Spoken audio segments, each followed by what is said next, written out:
And I hope you're having a fantastic weekend. This is the second part of the still life demonstration.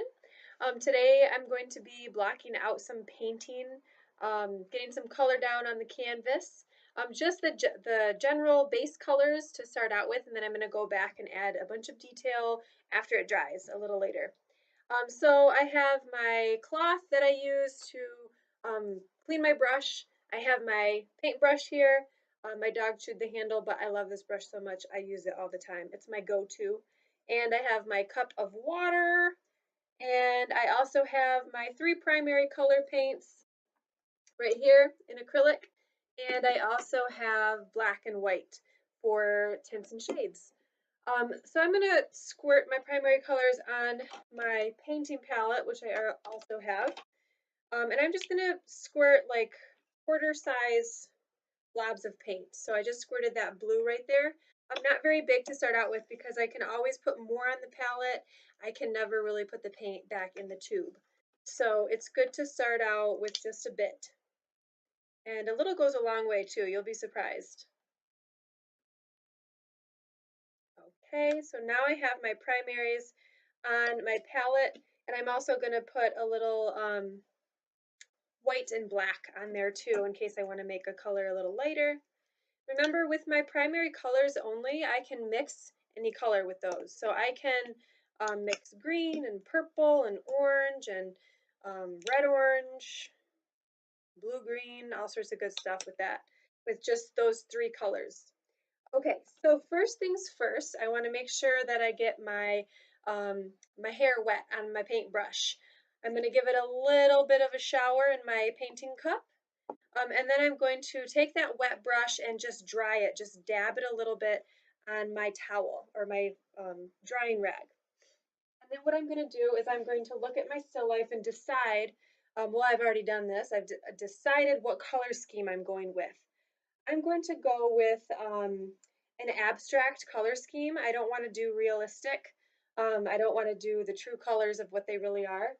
So I'm going to go with a more like blues and purples and greens. I'm going to do a cool color scheme, and I'm really excited about it. Okay, so I already have my blue right here. I'm going to mix a little purple by just taking a little corner of red, putting it in the middle of my blue, and then I'm going to take a little corner of blue and put it right on that bit of red and then just dab my paint up and down. I'm not painting to mix because that'll cover my whole paint palette and I'll end up losing a lot of my paint. So just dabbing up and down to mix that purple. And I have a nice dark, deep purple. That will be nice. And I'll start with the purple. I'm just going to block in the color. That means I'm just going to paint the whole object the same color.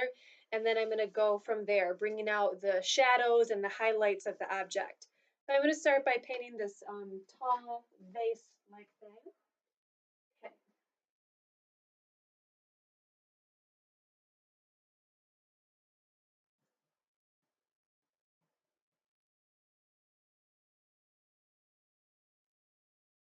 And I kind of like to make myself an outline here. Oh, face is itchy. Um, just kind of like you're coloring in the lines. And then I'm going to make the outline of the object that's overlapping so I don't get onto that too much. I'm going to need to mix some more purple really quick.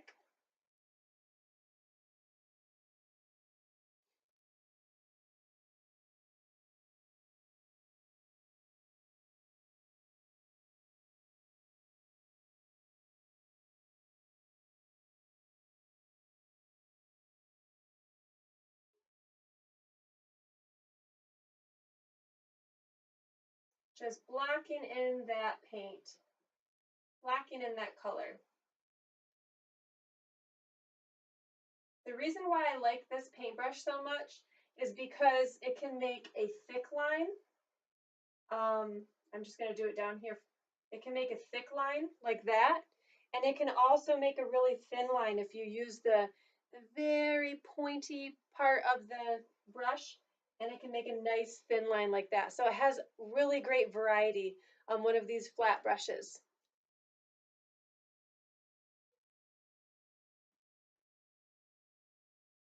And it's great for outlining too. See how I'm outlining my object so I can keep my color in the lines.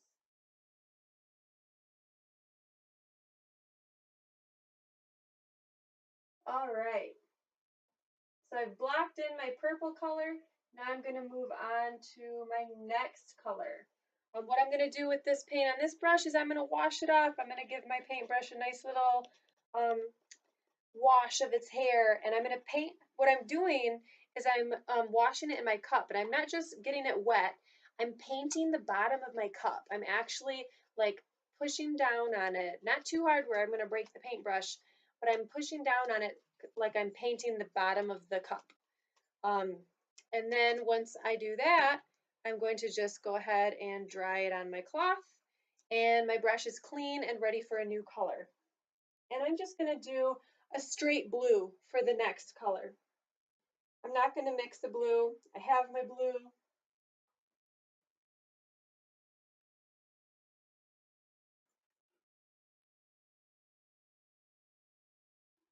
I'm just painting the next object this nice primary blue. And your color scheme might be a realistic color scheme. The colors might be true to what the objects are. Or you might want to do a warm color scheme, analogous color scheme, primary colors, secondary colors, whatever color scheme you want to do, black and white. That's your artistic choice, your decision there. Whatever you're feeling that day. Today was a pretty windy blue day, I suppose, with some rain and some clouds. So maybe I'm feeling a little cool color scheme today. Although it was hot today, it was about 80 degrees. 84 actually, I saw the thermometer read.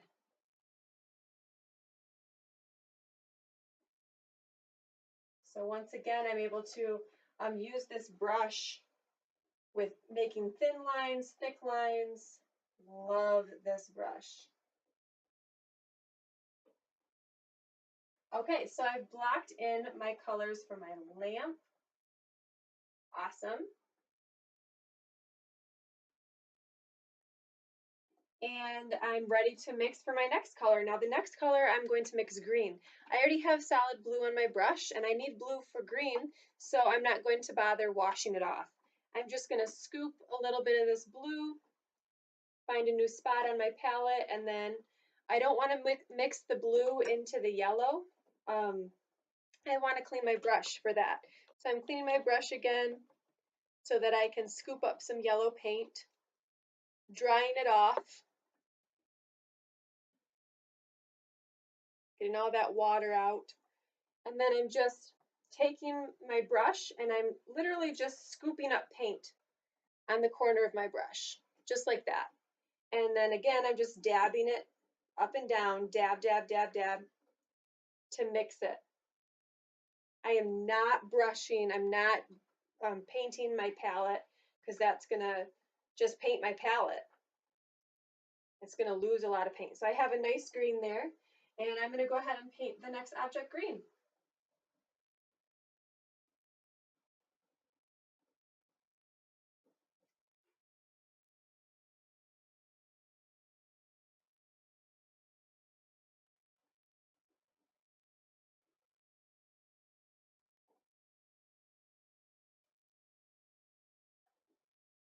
Kind of comes down at an angle like this. And I'm just making some adjustments with the paint too. So I'm kind of sketching with my paintbrush at the same time.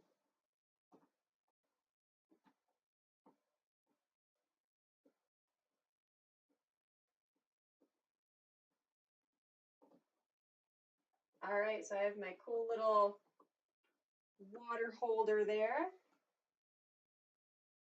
And I can see my permanent marker lines underneath my paint, some of my paint. And I don't really like that, so once it dries, I'm gonna go back and do another layer of paint. But with you, you use pencil, so you probably aren't having that problem that I am. But if you are, you can always let your paint dry and go back over it with a second coat of the same color, and that'll take care of that.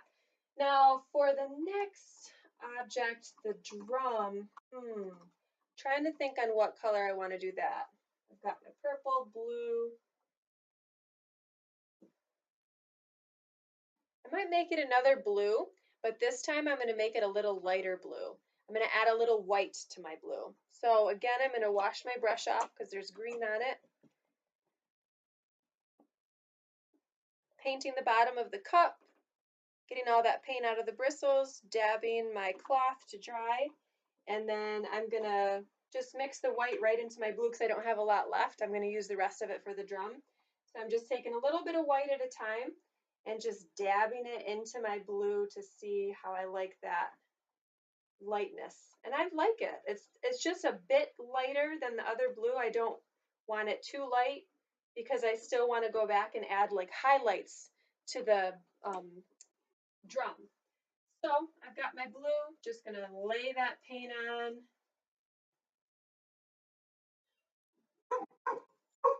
Ooh, that's my dog here there. He thinks people are here, but there's really nobody.